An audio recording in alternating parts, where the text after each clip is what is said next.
La campaña para demonizar a Putin se volvió muy fácil porque la gente equiparaba a Putin con Trump y a Trump con Putin. Y debido a que la gente equiparaba a Putin con Hitler, también equiparaban a Trump con Hitler. Los periodistas, y no solo los periodistas, sino también los funcionarios gubernamentales, parecían tener un atajo en sus teclados para culpar a Putin. Al hacerlo, muchos no lograron entender los problemas de su propio país.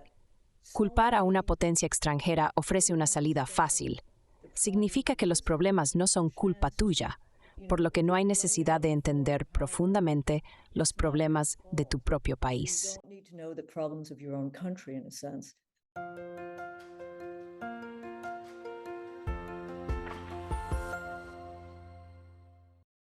And let's maybe move forward now to Avancemos ahora para discutir los asuntos actuales. Comenzaremos delineando lo que creemos que es la guerra en Ucrania. Luego, discutiremos el terrible ataque terrorista que ocurrió el fin de semana pasado en Moscú, específicamente en el Crocus City Hall, y cómo eso cambiará la forma en que se lucha esta guerra. in the way that this war is fought. Sí, entonces no creo que la historia justifique la guerra, pero la informa. De nuevo, vuelvo a la expansión de la OTAN. Creo que eso, más el estacionamiento de misiles de defensa en Europa cerca de Rusia, juega un papel significativo.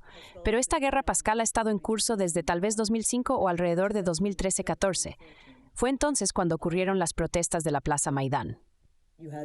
Todavía no sabemos toda la historia sobre si francotiradores del gobierno o francotiradores del batallón Azov estuvieron involucrados. Y luego, claramente, hubo participación de Estados Unidos. Victoria Nuland, quien, por cierto, ha dejado el Departamento de Estado, parece haber perdido en una reorganización del poder burocrático. Fue atrapada en cinta expresando desdén por la UE, diciendo que se joda la UE.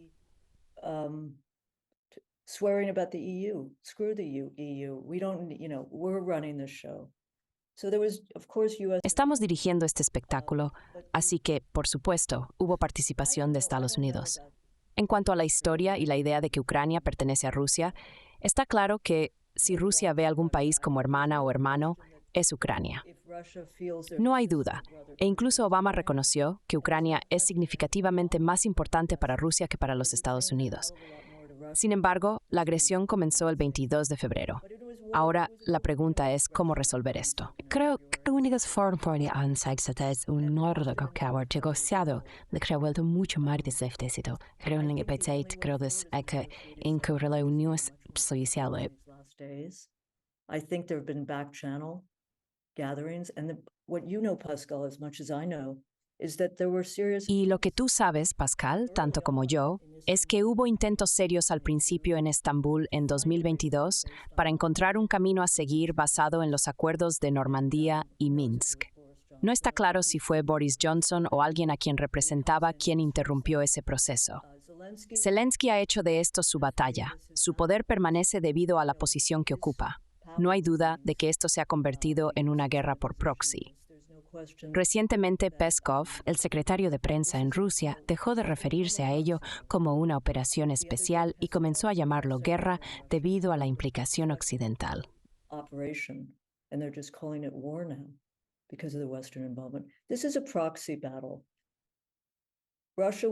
Esta es una batalla por poderes. Rusia estaba acabada en 2003 e incluso antes, bajo Yeltsin en 2000. Sin embargo, cuando Putin habló en la Conferencia de Seguridad de Múnich en 2007, estaba claro que Rusia se había recuperado. Este desarrollo alarmó a muchos asistentes, incluidos McCain y Merkel. Hubo un esfuerzo concertado para integrar a Ucrania en Occidente, alineándola con la OTAN y otros proyectos occidentales. Esta estrategia ha contribuido a la situación actual. Creo que es posible una resolución negociada, una que excluya la membresía en la OTAN, pero que incluya la membresía en la UOR, junto con garantías de estabilidad y seguridad. Me parece que la expansión de la OTAN ha sido un tema central en el conflicto sobre Ucrania.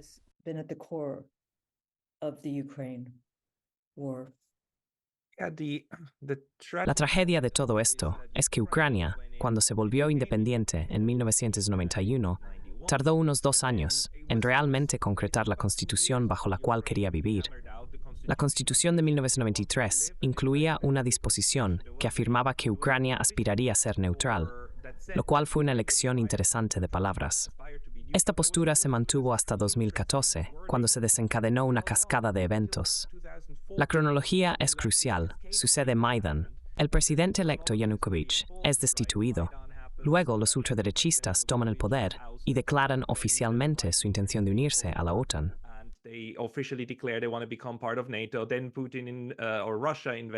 Luego, Putin y Rusia invadieron Crimea y la anexaron, lo que llevó a más represalias. Los de derechas argumentaron que esto justificaba su postura, y Occidente estuvo de acuerdo, lo que llevó a un cambio en la Constitución. El artículo de neutralidad fue eliminado y reemplazado con la aspiración de unirse a la OTAN, tomando esencialmente la postura opuesta. A partir de ahí, la situación se deterioró.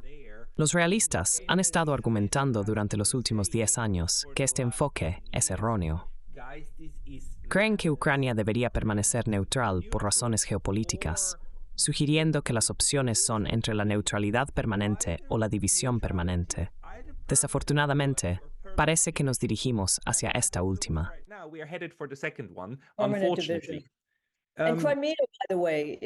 Crimea es otro caso asombroso. Es un importante puerto naval en el Mar Negro y actualmente está bajo asedio por drones. Los objetivos cambiantes presentan una historia interesante. El presidente Biden y otros habían asegurado que no se utilizarían armas en Rusia. Sin embargo, a todos los días no solo se utilizan drones y otros equipos occidentales, sino que recientemente Estados Unidos supuestamente pidió a Ucrania que dejara de bombardear los campos petrolíferos rusos. Ucrania se negó. Esto ha llevado a preocupaciones estadounidenses sobre el aumento de los precios del gas. No mencionaste a Zelensky. Fue elegido no realmente en una plataforma de paz, sino más bien con la promesa de traer más estabilidad.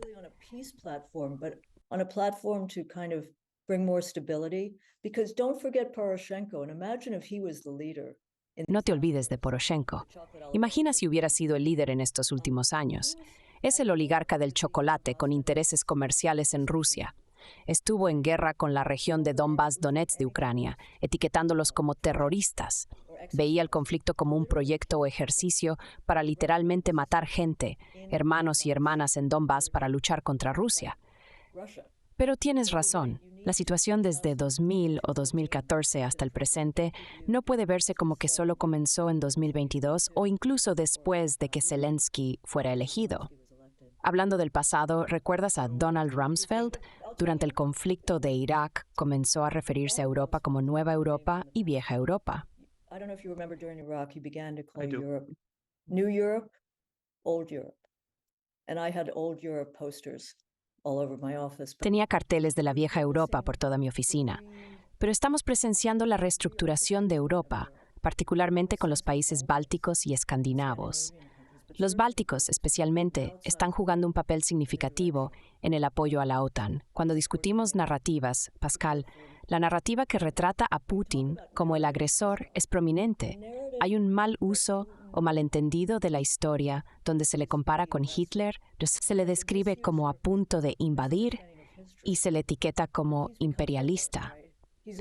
Sin embargo, recuerdo cuando llegó al poder en 2000, tanto el Wall Street Journal como el New York Times lo describieron como un hombre con el que se podía hacer negocios. When the Wall Street Journal and the New York Times said he's a man to do business with, and the Nation editorial, which I wrote, said he's, has tendencies. El editorial de The Nation, que escribí, mencionaba que Putin tiene tendencias hacia el autoritarismo y que su liderazgo sería un cambio respecto al de Yeltsin. Reconoció que el gobierno de Putin sería desafiante. Aunque hay una percepción de que Putin añora la Unión Soviética y su imperio, ha sido citado diciendo que su disolución fue uno de los mayores desastres geopolíticos del siglo XX. Sin embargo, también afirmó que quien quiera que la Unión Soviética sea reconstituida no tiene cabeza, pero quien no la extrañe no tiene corazón. Esto sugiere que entiende la necesidad de avanzar. Mientras tanto, los estados bálticos parecen revisitar su historia para obtener apoyo de la OTAN y otros.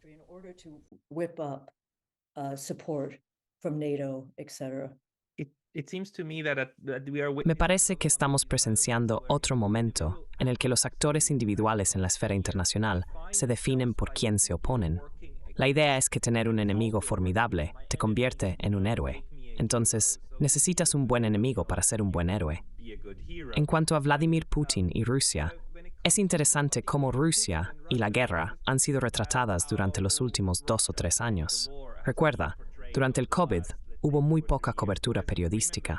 Luego, la guerra eclipsó al COVID y todo cambió de enfoque. Durante los últimos 2 años, entender a Rusia ha significado esencialmente tratar de entender la mentalidad de Putin. Los medios de comunicación principales han equiparado a Rusia con Putin. Curiosamente, en alemán, si expresas puntos de vista contrarios como nosotros, no te llaman apologizador de Putin o alguien que intenta comprender la perspectiva de Putin. La palabra es tan interesante. ¿Qué es entendido en Putin? Se entiende en sí mismo. Entonces, Pascal diría que en el contexto de la discusión mediática que tuvimos anteriormente, a menudo sucede que en este país la gente se enfoca en una persona, un líder en un país. Durante los últimos 10 años, todo ha sido acerca de Putin. Antes de él fue Yeltsin. Sin embargo, ha habido poca o ninguna cobertura de la Iglesia Ortodoxa rusa u otras fuerzas influyentes. Muchos académicos creen que Putin actúa más como un árbitro entre diferentes fuerzas dentro del Kremlin en lugar de tomar decisiones completamente por su cuenta. De hecho, ha sido responsable de muchas muertes y ha tomado numerosas acciones, pero hay una falta de comprensión respecto a la historia y dinámicas de estas fuerzas. Y cuando hay algo de comprensión de la historia, a menudo es simplificada y adaptada para apoyar una narrativa de guerra.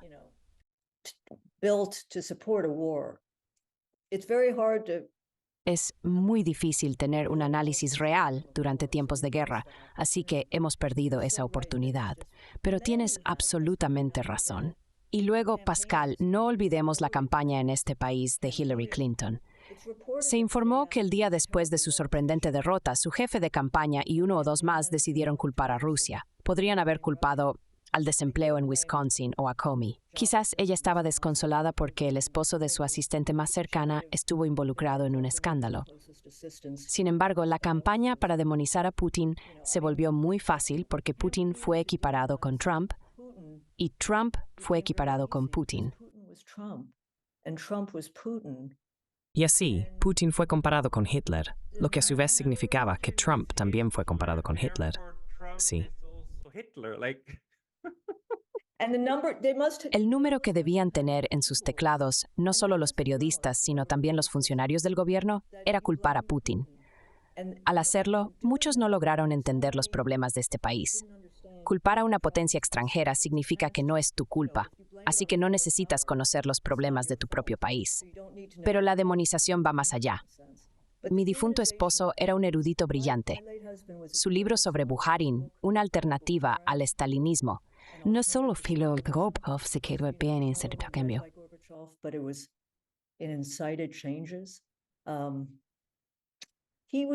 Fue el objetivo de, creo, cada joven periodista como Yuli Yolfi y James Kirchick, que sentían que tenían que atacar a Steve para ganarse una marca de distinción. Y sabes, no le molestaba mucho porque estaba semi-retirado, tenía tenure y había logrado bastante.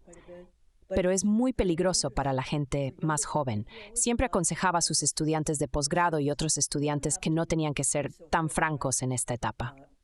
No quería someterlos al tipo de ataques que él estaba recibiendo mientras intentaban hacerse camino. Sin embargo, otros han encontrado de manera independiente su camino para descubrir la verdad.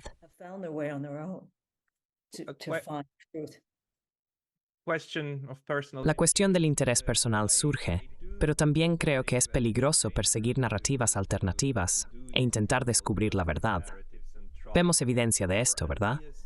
Julian Assange no está en prisión porque cometió un asesinato. Está en prisión porque expuso el asesinato de personas. Todo lo que publicó era exacto. No había falsedades. Todo era verdad, pero estas verdades eran incómodas.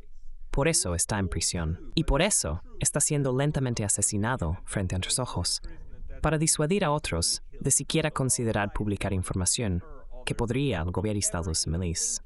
Of publishing something that they know the US could try to get them, because the whole idea is whether you're Australian. Porque la idea completa es que, ya seas australiano o vivas en el extranjero, Estados Unidos te atrapará si te atreves a revelar algo. Esto es peligroso. Siento que esta casa está ardiendo en el primer piso mientras la gente duerme arriba. No creo que tengamos tiempo para esperar hasta que cenemos y estemos jubilados para decir algo.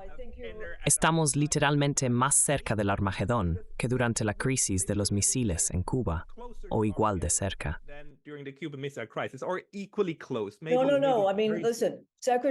No, escucha.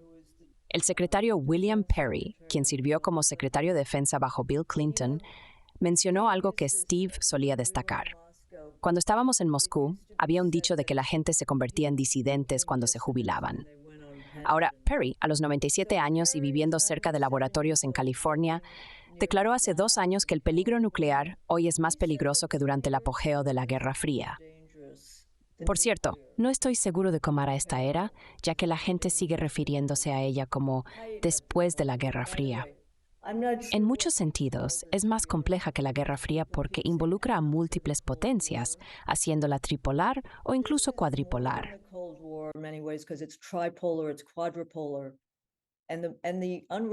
El desmantelamiento del control de armas es significativo.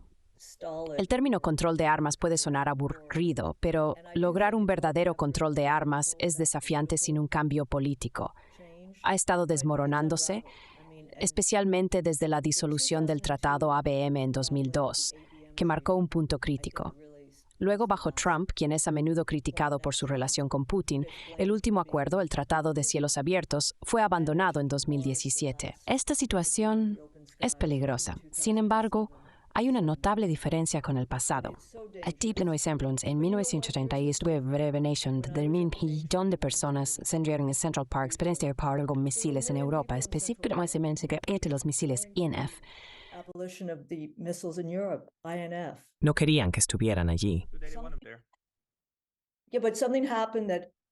Sí, pero algo sucedió cuando se disolvió la Unión Soviética. Este evento llevó a la creencia entre la generación más joven de que estábamos seguros.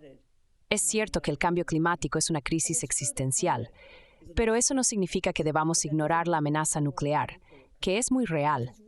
Esta amenaza a menudo se descarta, especialmente cuando Putin menciona el peligro de las armas nucleares. La gente no escucha o lee con suficiente atención. Sin embargo, creo que habrá un despertar respecto a este tema.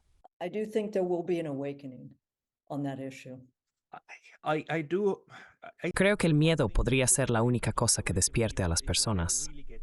Para mí, no parece que Suecia y Finlandia se unieran a la OTAN porque estuvieran aterrorizados por Rusia. Eso implicaría que hoy, Suecia y Finlandia tienen más miedo de Rusia de lo que tenían de la Unión Soviética en el pasado, lo cual no tiene sentido. El problema es que hoy en día las personas no tienen suficiente miedo. Creen que todo estará bien y que pueden actuar una vez que el miedo se instale. Esto podría cambiar las cosas. Sin embargo, la pregunta sigue siendo, ¿será ya demasiado tarde para entonces?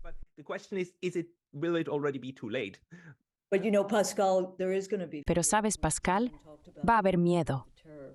No hemos discutido el impacto de los actos terroristas en Moscú.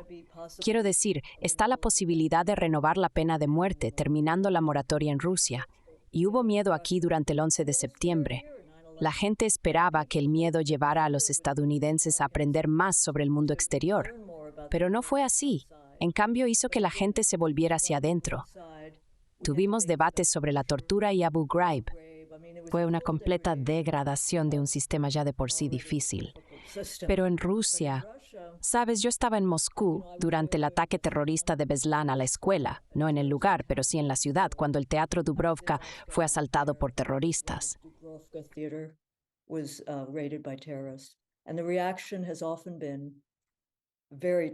La reacción ha sido a menudo muy dura porque parte del ascenso al poder de Putin no solo consistió en otorgar inmunidad a la familia Yeltsin, sino también en concluir la Segunda Guerra Chechena.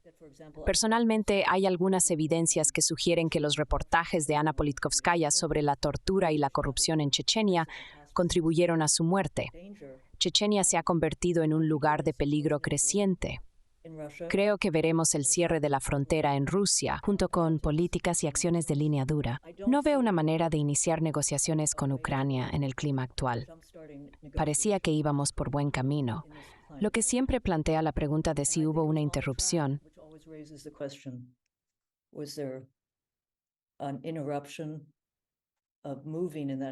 Avanzando en esa dirección, y lo mencionaste antes, Peskov ha dejado de referirse a ello como una operación militar especial, y ahora está usando la palabra guerra. Esto es significativo porque, en el pasado, la gente era castigada por usar ese término, ya que no era la narrativa preferida para describir el conflicto. Hace unos meses o un año, un observador ruso destacó una distinción crucial entre una operación militar y una guerra en términos de planificación operativa en el terreno. ¿Crees que este cambio de terminología podría empeorar mucho la situación?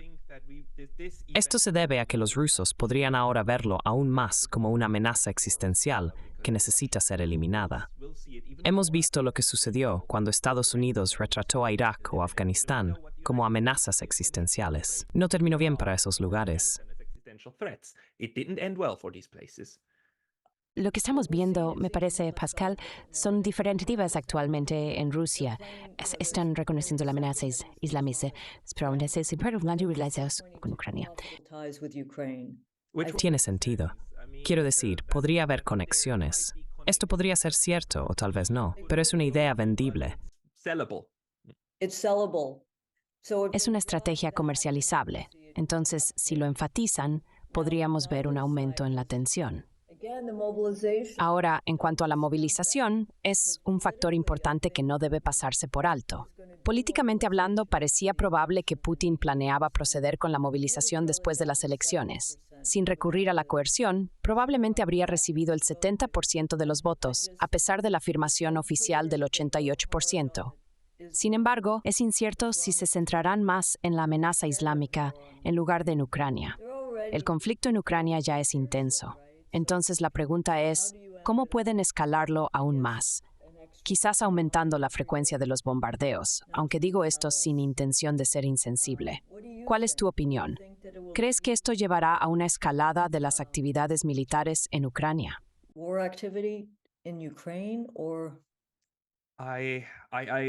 No conozco lo suficiente a Rusia, ni a sus instituciones, ni a su mentalidad, como para predecir eso. Soy un optimista incorregible. Así que, cuando leí que los alemanes estaban enviando condolencias a Rusia, pensé que al menos había una posibilidad de que esta tragedia pudiera llevar a una mejora de las relaciones diplomáticas. Te das cuenta de que finalmente puedes estar de acuerdo en lamentar por la gente inocente. Esto va en contra de la lógica de la guerra, que siempre quiere que odies a tu enemigo. Este luto colectivo por los inocentes podría ser una piedra angular para el diálogo. Sin embargo, probablemente se desperdiciará, como suele hacerlo por los participantes. Por otras fuerzas. Por otras fuerzas, específicamente los halcones, porque esto les desagrada. Lo odian e inmediatamente quieren volver a centrarse en lo que podemos despreciar el uno del otro. Los partidos beligerantes pueden ver esto en este momento y estoy consternado, pues, por lo visto, no había un acercamiento real very altos entre todas las organizaciones.